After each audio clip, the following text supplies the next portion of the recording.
Hello there, everybody. My name is Ken. Today I'm going to show you my science video. It's about the many types of bugs. So let's start to learn.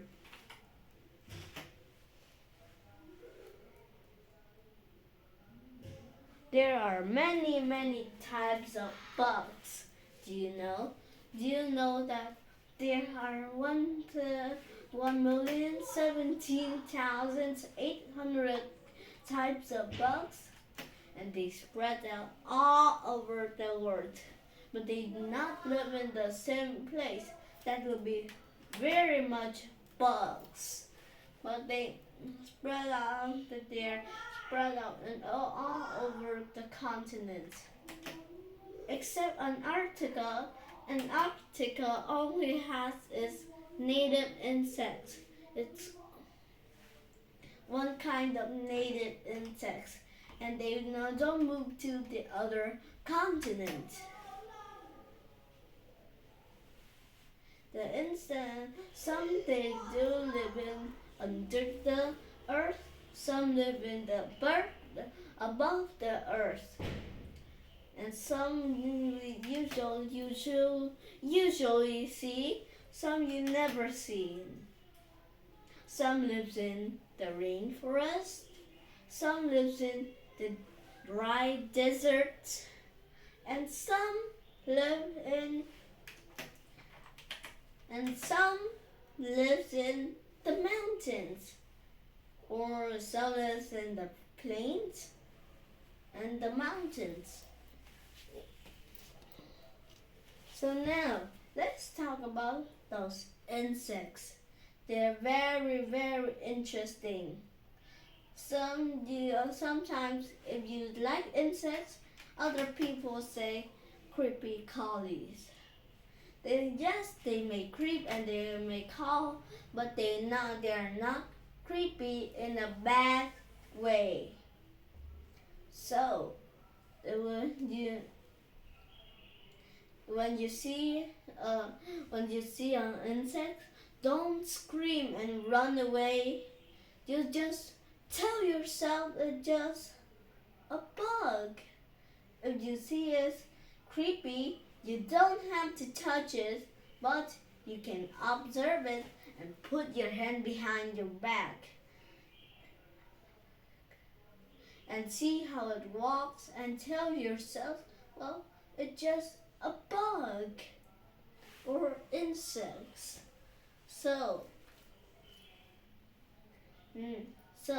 let's see some of the insects.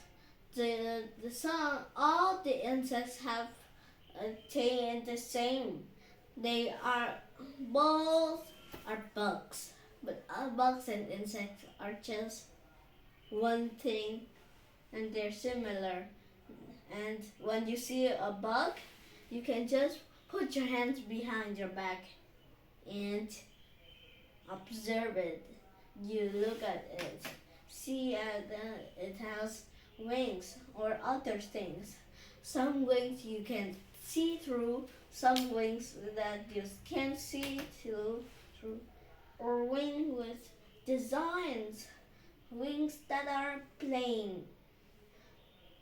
You can see it doesn't like to go in groups like the ants, but some maybe prefers to live alone, like moths and butterflies. So, but what are the types of insects? There are so many types of insects, but let me just name them. Name some of them. Like there are flies. The common is house flies, or the dragonflies, Japanese beetle, crickets, and grasshoppers, hornets and wasps. There are bees and bumblebees, and there are bees and bumblebees, or there are ants. or termites. They're monarch butterflies. They're moths. They make us think they're butterflies, but they're moths in the sky. So, next time you go to see a bug, you don't scream and run. You need to not be scared of them. And you can just put your hands behind your back and look at it and see the adjectives of it. They're very, very interesting to learn about these colorful and interesting insects. Bye bye.